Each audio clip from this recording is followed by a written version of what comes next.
Moikka vaan kaikille! Tässä videossa selvitetään, mikä persoonallisuustyyppi kääriä on.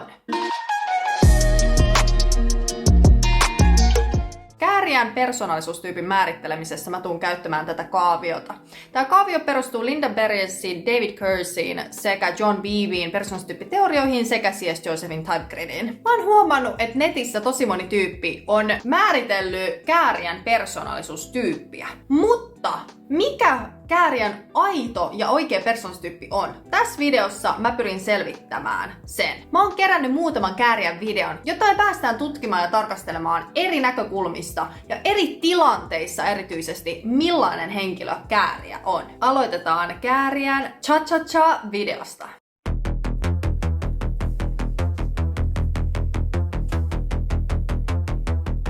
Rankkaa viikkoa ja paljon pitkiä päiviä takana. Huolista niinku hei, ja mä jatkan kunnes sen enää pysy tuolissa niinku. Tän musiikkivideon perusteella mä oon kuullut, että Kääriä on itse kirjoittanut nämä biisin sanat. Niin jos hän on itse kirjoittanut nämä sanat, niin ainakin millaisen mielikuvan tästä saa on aika fyysisiä ominaisuuksia, fyysistä tekemistä kuvaavat sanat. Ja tietenkin heti ensimmäisenä pistää silmään myös Kääriän vaatetus, ulkonäkö ja fyysinen ulostulo. Kääriä vaikuttaa enemmän tällä hetkellä XXXP-tyypiltä, mutta tää toki ei perustu mihinkään muuhun kuin vaan tämmösen niin kuin ulkoiseen arvioon. Lähdetään oikein selvittämään, millainen persoonallisuustyyppi Kääriä on. Hei, tervetuloa ja tuhannesti onnea UMK-voitosta. Kiitos Kyllä. paljon. Annetaan aplodit. Ihan eka kysymys nyt on varmaan niinku se, että miten jaksat? Musta tuntuu, että sä oot varmaan niinku käynyt kaikissa mahdollisissa ohjelmissa ja haastatteluissa, mitä vaan niinku saatu viimeisiin tunteihin mahdotettua. No pakko sanoa, että nyt on kiva, että huomenna on vapaapäivä. Okei. Pääsee vähän pötköttelemään. Tänään on jo vähän huomannut sitä levotonta meininkiä, että jokainen asia naurattaa. No, mutta se on hyvä vaan. No ne Ainakin tähän mennessä on saanut Kääriästä aika informatiivisen kuvan. Jatketaan, sillä ei tehdä vielä mitään johtopäätöksiä asiasta. milloin kypsy ajatus ylipäätään lähtee mukaan UMK:hon? No varmaan niin kuin muistan silloin, kun Erika Wigman oli ja innostuin kyseisestä artistista juuri tämän UMK:n kautta. Niin innostuin, mutta vielä silloin saman tien ei käynyt, että mä haluan osallistua, vaan meni aikaa vähän ja sitten myös levyyhtiön puolelta tuli tai ideoita, että pitäisikö sun hakea, että sulla voisi olla tänne. Ja sitten mä vähän niin silleen, että eikö se ole vähän... Todella kuvailiva tarinan kerrontatapa siitä, miten on päätynyt siihen informatiivinen viestintätapa. Kääriä tähän mennessä antaa hyvin informatiivisen kuvan, jonka jälkeen meillä on enää 8 persoonallisuustyyppiä. INFP, ENFP, INTP, ENTP, ISFJ, ESFJ sekä ISFP ja ESFP. Tai se nosti päätä ja siitä tuli jotenkin siisti. Joo. Ja mä haluan olla kaikessa siistis mukana. Mä haluun olla kaikessa siistis mukana. Konkreettiseen fyysiseen perustuva kommentti, joka on omasta näkökulmasta. Mä saan tästä introverted feeling sekä extroverted sensing viboja. Ei kuitenkaan vielä tehdä johtopäätöksiä, sillä varmistetaan tyyppi. No millainen fiilis Sano vaan. oli siinä kohtaa, kun tuli ilmoitus, että oot mukana seitsemän parhaan joukossa? Aikamoiset tuuletuksethan siinä oli ja menin ulos huutamaan ja Menin ulos huutamaan. Tähän mennessä mä oon koko ajan saanut Kääriästä aika ekstroverttisen sekä sellaisen helposti itseään ilmaisevan persoonan. Mä en kuitenkaan ole lyönyt lukkoon sillä perusteella, että kyseessä olisi ekstroverttinen henkilö tai initiating eli aloitteellinen henkilö. Mutta jos itsensä ilmaisutapana on mennä ulos huutamaan, niin tää on erittäin vahva indikaatio siitä, että se oma mukavuusalue ei ole hirveän niin kuin pieni tai vahva. Tähän mennessä on saanut initiating eli aloitteellisen kuvan. Yksi tapa, miten Kääriä myöskin puhuu, on kuvaileva, mutta kuitenkin avoin. Vaikuttaa, että hän ei piilottele asioissa mitään, vaan että hän kertoo todella avoimesti. Tämä vaikuttaa olevan myös näillä perusteella initiating persona. Mutta otetaan huomioon, että jotkut introverttiset personat myöskin pystyvät hyvin avoimesti puhumaan asioista. Se riippuu myös tosi paljon yksilöstä. ei me olla yritetty tehdä myöskään musaa sen takia, että me niin kuin, mitä sanois? Löydettäisiin ja huomattaisiin. Niin, vaan me ollaan haluttu sillä omalla tekemisellä ja sillä omalla tyylillä niin kuin tulla kuulluksi. Joo. Ja olihan se ihan huikea. haluaa tulla kuulluksi omalla tekemisellä ja omalla tyylillä. Hyvin edelleen saan todella konkreettiseen ympäristöön liittyviä kommentteja itsensä ilmaisemista konkreettisilla lähestymistavoilla. Yleensä tämmönen konkreettisilla tavoilla ideointi ja luovuus fyysisessä ympäristössä on XSXP eli SP temperamenttityylillä olennainen ja vahva. Tällä hetkellä tästä saa niitä viboja. Katsotaan vielä muutama muu haastattelu. Hei. Jaha, täällähän on tuttuja. No juu, ihana nähdä. Peremmälle. Jaahas, täällähän on tuttuja. Ei muuta kuin peremmälle ja sitten ollaan halailemassa. Toki pitää ottaa huomioon, että tässä on kyseessä haastattelu ja tietenkin täysin semmoista aitoa käyttäytymistä hän näissä ei aina näe. Ei vaikuta kuitenkaan, että tämä olisi mitenkään kiusallista tai mitenkään outoa tai tosi informatiivinen tapa puhua ja tosi niin kuin aloitteellinen. Mä tässä vaiheessa uskaltaisin melkein väittää, että Kääriä on aika varmasti initiating persoonallisuustyyppiä. Kun kerran Kääriä on sekä informatiivinen että aloitteellinen kommunikoija, niin silloin meille jää 4 persoonallisuustyyppiä jäljellä. ENFP, ESFJ, ENTP sekä ESFP. Koko ajan pitää äänellä. Oi! Oliko hienot liikkeet? Oli. Haluatko kertoa, että mikä on tämä paikka ja miksi me ollaan just täällä? Tää on mun vanhempien koti ja minun lapsuuden koti. Täällä on tullut vietettyä nuoruus, koettua makeit juttui, koettua surullisia juttui. Että oikeastaan täällä on tullut jaettua aika monia asioita, on naurettu ja tässä on paljon niin kuin tunnetta. Todella tunteisiin ja moraalisuuteen liittyvät kommentit tuli 2 viimeistä. On itselle tärkeä paikka, koettu paljon vahvoja tunteita, yhdessä naurettu, itketty, hyviä ja huonoja muistoja. Mä saan todella introverted feeling -tyyppisen vastauksen tuosta. Koettuja tapahtumia, yhdessä koettuja asioita. Tää voi joko viitata sekä introverted sensing että extroverted sensing toimintoon, koska kyseessä voi olla sekä niin kuin yhteiset jaetut kokemukset, jotka on itselle merkityksellisiä, tai sitten kyseessä voi olla muistot, jotka on varastoitu itselleen merkityksellisiksi. Hieman erilainen lähestymistapa, mutta tosiaan tästä kommentista en ehkä tekisi suoraan vielä johtopäätöksiä. Seuraava kysymys on tosi mielenkiintoinen. Miten selittäisi Kääriän jollekin, joka ei tunne sua? Toi on hauska kysymys, koska se on Kääriä on vaikea periaatteessa selittää. Se on vähän semmoinen niin kuin hahmo, että se täytyisi nähdä itse. Se on hahmo, joka täytyisi nähdä itse. Edelleen kuvaillaan fyysisiin ominaisuuksiin liittyen. Kiinnostavaa. Kuvailla, niin mä heittäisin siihen ehkä vaan niin kuin, että pottatukalla varustettu komeilla viiksillä herrasmies. Pottatukalla komeilla viiksillä herrasmies. Konkreettinen ja konkreettinen. Kääriä on aika semmoinen tavan tallaaja, mutta sitten sillä on aika erilaisia persoonia ja niin kun, siinä on mysteeriä siinä hahmossa. Siinä on persoonia ja siinä on mysteeriä ja erilaisia hahmoja. Tästä taas saisi sitten abstraktin kuvan. Ja itseironia on hyvin läsnä.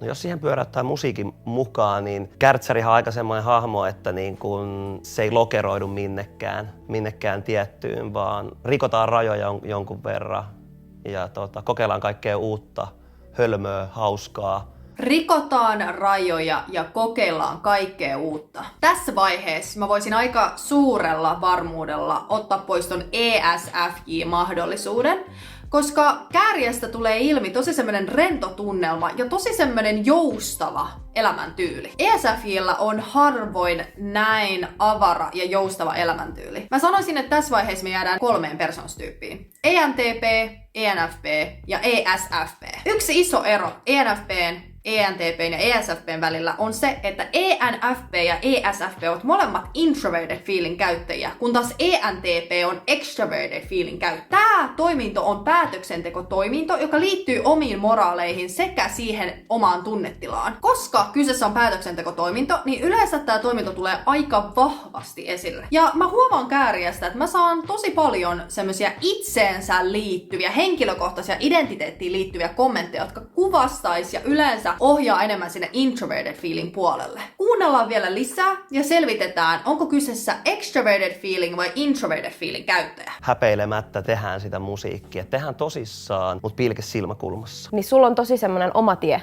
mitä ei tavallaan Suomessa ole toisenlaista. Mikä sun mielestä on parasta siinä, että on niin ihan omanlainen juttu? Sekä ENFP, ENTP että ESFP ovat kaikki vähän semmoisia oman tiensä kulkijoita. Joten ainakin mä osaisin jo tällä varmuudella sanoa, että me ollaan ainakin 3 oikean persoonastyypin äärellä. Mutta katsotaan, miten Kääriä kuvailee itseään. No ehkä siinä on sellainen tietty vapaus tehdä. Sä itse määrität sen, että kuka sä oot ja miltä se näyttää niin kuin ulospäin. Sä itse määrität, kuka sä oot, on hyvin omaan identiteettiin ja yksilöllisyyteen liittyvä kommentti. Kuulostaa introverted feeling käyttäjältä.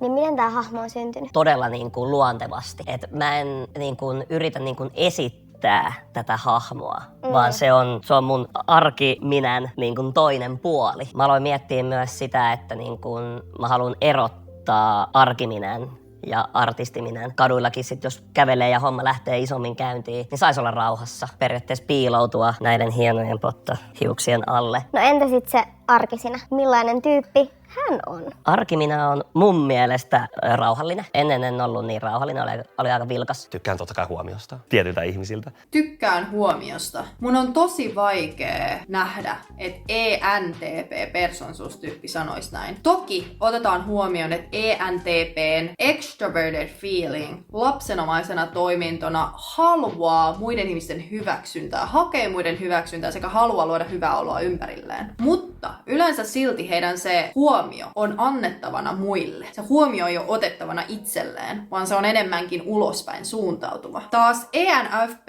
sekä ESFP molemmilla on extroverted thinking lapsenomaisena toimintona. He mielellään ottavat ihmisten positiivisen huomioon ja ovat jopa tosi optimistisia tähän liittyen. Sillä se nostaa heidän omaa itsetuntoaan itsestään. Sillä heidän introverted feeling on negatiivisena toimintona toisena. Omasta mielestä on hyvän tahtoinen ihminen ja reilu ukkeli. Reilu ukkeli ja tunteellinen. Tässä vaiheessa mä uskallan hyvin vahvasti väittää, että kyseessä on introverted feeling käyttäjä. Reiluus on tietynlainen moraalikäsite. Ja toki extroverted feeling käyttäjille reiluus on myös todella merkityksellistä. Mutta jos laittaa yhdessä sanoa, että olen reilu ukkeli sekä tunteellinen ja näen itseni niin kuin hyvänä ihmisenä, kuulostaa erittäin vahvalta, jopa vähän kriittiseltä introverted feeling käyttäjältä. Sekä ENFP että ESFP:llä on introverted feeling toisena toimintona, joka on hieman negatiivisesti suuntautunut, tarkoittaen, että he ovat itseään kohtaan, omaa moraaliaan kohtaan, omia tunteitaan kohtaan hyvin kriittisiä. ENFPn sekä ESFPn ero on 1. ja 4. toiminto, eli extroverted sensing sekä extroverted intuition toiminto.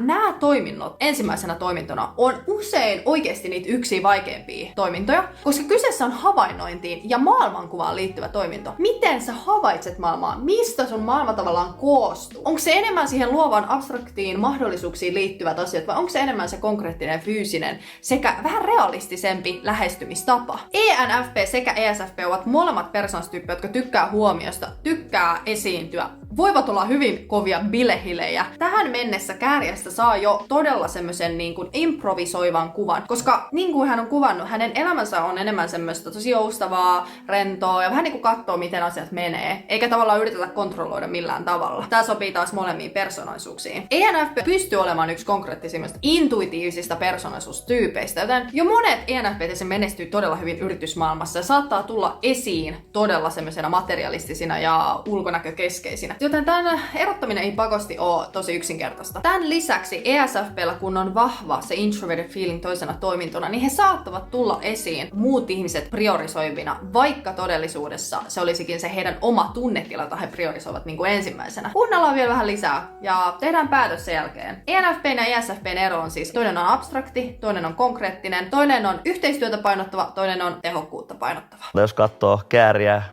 hommiin, niin ei ehkä ekana tule mieleen, että se olisi tunteellinen. Ja semmonen mä tykkään söpöillä. Sille, että joo. Mä tykkään söpöillä. Introverted feeling saa lisää varmuutta. Mikä siinä on parasta sulle, että tekee musaa ja luo sitä artistiutta hahmon kautta? Se antaa tosi paljon niinku vapauksia tietyllä tapaa niinku tehdä asioita. Jos miettii vaikka tekstien puolesta, että kirjoittaa, niin mä voin niinku suoraan sanoa, että mä oon kaikkien niiden tekstien takana myöskään. Että mä en piiloudu. Moni saattaa ajatella, että toi on... Mä oon kaikkien tekstien takana, mä en piiloudu. Piiloutuminen jonkun roolin taakse, olla oma itsensä, on edelleen introverted feeling käyttäjän kommentteja. Sillä vain introverted feeling käyttäjä näkee itsellään semmoisen vahvan erillisen identiteetin ja yksilöllisyyden, jonka takia he haluavat näyttää sen ulospäin. Mulle niinku yksityisyys on tosi tärkeä. Yksityisyys on tärkeää. Toki Sekin voidaan sanoa, että oikeasti julkisuudessa niin on se ihan sama mikä persoonallisuustyyppi, niin onhan se niin kuin yksityisyys kaikille tärkeää. Mutta jos se näkee tosi tärkeänä, niin mä näkisin, että introverted feeling käyttäjät saattavat olla hieman enemmän tarkkoja sen suhteen, koska heille edelleen se tavallaan yksilöllisyys ja se identiteetti näkyy vahvempana. Ja suojelen perhettä ja lähimmäisiä. Suojelen perhettäni ja lähimmäisimpiäni. Tästä mä taas saan enemmän cooperative, eli se yhteistyöhaluinen ryhmiin keskittyvän, painottuvan persoonallisuustyypin. Mutta samalla mä myös näen sitä extroverted sensing toimintoa, sillä Kääriän kommentit ovat olleet todella fyysisiä asioita kuvaavia. Mä sanoisin, että hieman ristiriitaisia viestejä saadaan. Sinä olet heittäytyjä-tyyppi ja pistät silleen itse 100% likoon. Tuleeko se luonnostaan? Onko se helppoa? Kyllä se tulee luonnostaan. Mä oon niinku pienestä pitäen nauttinut niinku esillä olemisesta. Tai niinku silleen, että mä oon tykännyt viihdyttää ja naurattaa. Ihmisten viihdyttäminen ja naurattaminen on sekä ENFP:lle että ESFP:lle molemmilla aika tyypillinen piirre. Aina jännittää totta kai, kun mä menen sinne ja heittäydyn esiintyjänä tai heittäytyjänä tai mikä tässä nyt ollaan. Niin en tykkää hirveästi suunnitella, mitä sanotaan tai mitä tehdään. Sitä on ihana seurata, että on niin sellainen rento ja tässä olen ja kyllä. Se on ihanaa. Kyllä. Sitä mä haluan tehdä ja päästää itseni irti ja sitten jotenkin haluaa muilta sitä. Laitetaan paikasta A paikkaan B, mikä ei ole ehkä niiden mukavuusalue.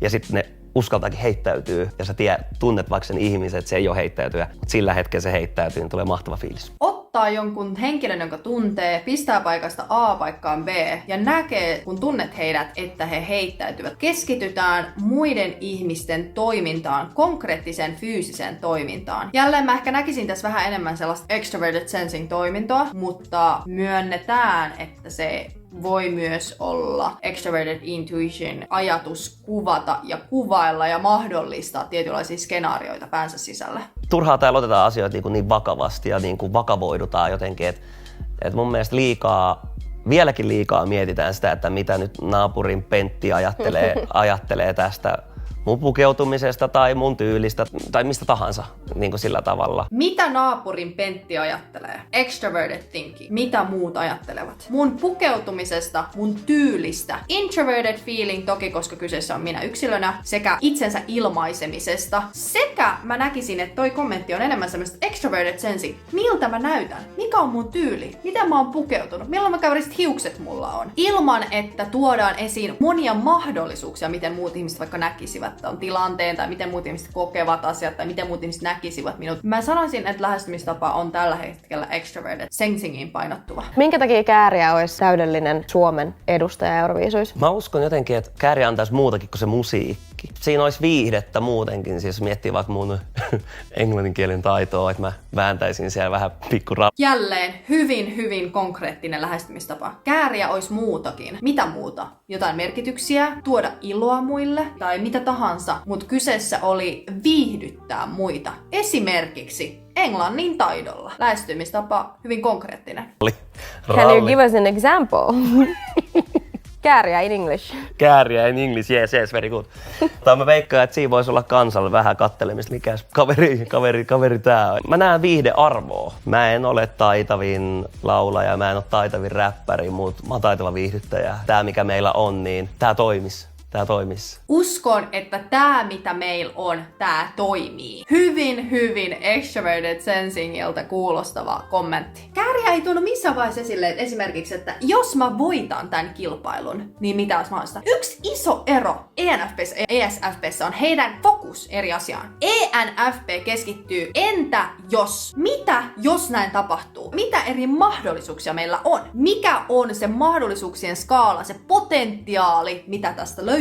ESFP:n keskittyminen on, mitä meillä on, kuka mä oon, mitä näillä asioilla, mitä on tässä fyysisessä todellisuudessa, mitä näillä fyysisillä todellisilla asioilla voidaan saavuttaa tai mitä sillä voidaan luoda. Mutta se luominenkin ulottuu siihen fyysiseen viitekehykseen. Tällä hetkellä mä näen Kääriässä tosi paljon tätä extroverted sensingia. Hirveästi ei puhuta tulevaisuudesta, hirveästi ei puhuta mahdollisuuksista, eikä myöskään luoda sitä potentiaalia, vaan kyseessä on oikeasti se, mitä mä oon. Mä oon tällä hetkellä just tätä. Mä luon just tätä. Ihmiset saa viihdettä, jotta ihmisillä on kivaa. Ja se on vaan konkreettista ja se sopii siihen viitekehykseen. Otetaan vielä yksi yksi video, niin varmistetaan, että mikä persoonastyyppi Kääriä on. Hei vaan kaikille, Kääriä täällä, terve vaan. Tosiaan meikäläinen on lähdössä tonne Liverpooliin.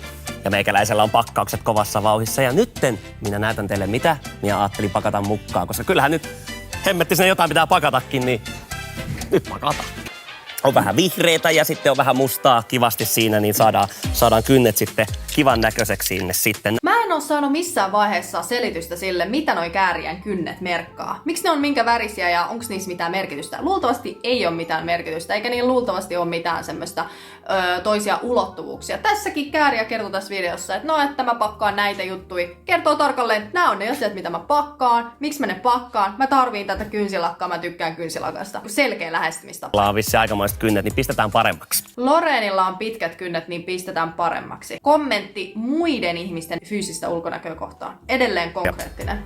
Tämmiä ajattelin ottaa minun parhaan kaverin mukaan totta kai sinne, että tulisi muuten kovaa ikävää ja ei sitä voi yksin jättää, se ei pärjää vielä omillaan, että se on vähän nuori vielä, mutta joskus saat ehkä jäädä, mutta nyt tuut vielä mukaan. Sinullekin on oma peti varattu sieltä ja oma pikku penkkipaikka sitten lentokoneessa. Bulbasaur mukaan. Myös se tapa, millä tavalla Kääriä kertoo nämä kommentit. Bulbasaurilla on paikka varattuna lentokoneessa. ENFPn tapa kommunikoida olisi ehkä enemmän sellainen, että Bulbasaurille pitäisi saada lentokoneeseen tollanen paikka ja siihen pitäisi tilata jotain champagnea, koska Bulbasauri tykkää niin paljon champagnesta. Tai että mä voin varmaan Bulbasaurin kanssa tehdä jotain hauskaa, niin kuin että kaikki mahdollisuudet on auki. Mut sen sijaan, tää oli tosi tämmönen, että Bulbasaurilla on paikka varattuna lentokoneessa. Toki hän voi ajatella, että tää on tosi mielikuvituksellinen asia, koska kysehän on hänen mielikuvitusystävästä, pehmolelusta, niin tavallaan voi ajatella, että se olisi abstrakti. Todellisuudessa ESFP:seen myöskin kuuluu se tietynlainen luovuus. Se ei tarkoita, että sä oot niinku abstrakti, jos sulla on vähän erilaisia ideoita tai sä oot vähän luovempi persoona tai mitään tällaista. Et esim. Kääriän ulostulohan vaikuttaa tosi sellaiselta joka puolella. Ja mä ymmärrän, miksi sen saattaa ehkä lukea semmoiseksi enemmän niinku abstraktiksi ja intuitiiviseksi. Mutta se ei niinku suoraan sitä tarkoita. Pitää oikeasti ehkä enemmän keskittyä siihen, mikä on se niinku aito lähestymistapa elämään ja miten niinku havaitsee maailmaa ja mitkä on ne asiat, mihin niinku keskittyy elämässään. Suomesta tätä saa, niin mä ajattelin, että mä nappaan tämän mukaan, niin pysyy meikäläinenkin sitten vatsa tyytyväisenä ja mieli korkealla. Mä luulen, että tää saattaa niinku olla tässä, koska mä en ole sanonut yhtäkään abstraktia kommenttia tai semmoista extroverted intuition toimintoon viittaavaa kommenttia. Ehkä yhden tai pari merkityksiin liittyvää tai jotain tällaista, mutta on tää niin kuin sanotaan 90% enemmän sitä konkretiaa ja sitä extroverted sensingiin liittyvää. Vaikka ei olla tehty erottelua siitä, onko kyseessä cooperative vai utilitarian persoonallisuustyyppi, tarkoittaa, että onko se enemmän se yhteiskunnallinen, sosiaalinen ympäristö vai onko se enemmän se niin kuin itsensä keskittynyt tehokkuuden ympäristö. Mä oon huomannut, että ESFP-persoonallisuustyypeissä tää temperamentti on oikeasti aina vähän semmoinen kyseenalainen, koska ESFP:llä on aika vahva se introverted feeling. Tarkoittaa sitä, että heillä on oikeasti vahva moraalitaju, he haluavat tulla esiin niin kuin hyvänä ihmisenä ja heillä on vahvat tunteet, Kääriä on tosi symppis persoona, niin se saattaa vaikuttaa, että se niin kuin pistää ja priorisoi tavallaan muita ihmisiä yhteiskuntaa etusijalle. Mutta sen takia se on ihan hyvä, että ehkä tässä ei nyt sen mukaisesti määritellä Kääriän persoonallisuustyyppejä, koska ENFPn sekä ESFPn välillä se on aina vähän, mä sanoisin, ne on just niitä persoonallisuustyyppejä, missä se on vähän häilyvä, se on niin selkeä niin kuin erotus. Kun taas joillakin toisilla persoonallisuustyypeillä se olisi tosi niin kuin isompi, selkeämpi erotus. Esimerkiksi SFJ-persoonallisuustyypeistä näkee aika hyvin nopeasti, että ne on cooperative persoonallisuuksia, kun taas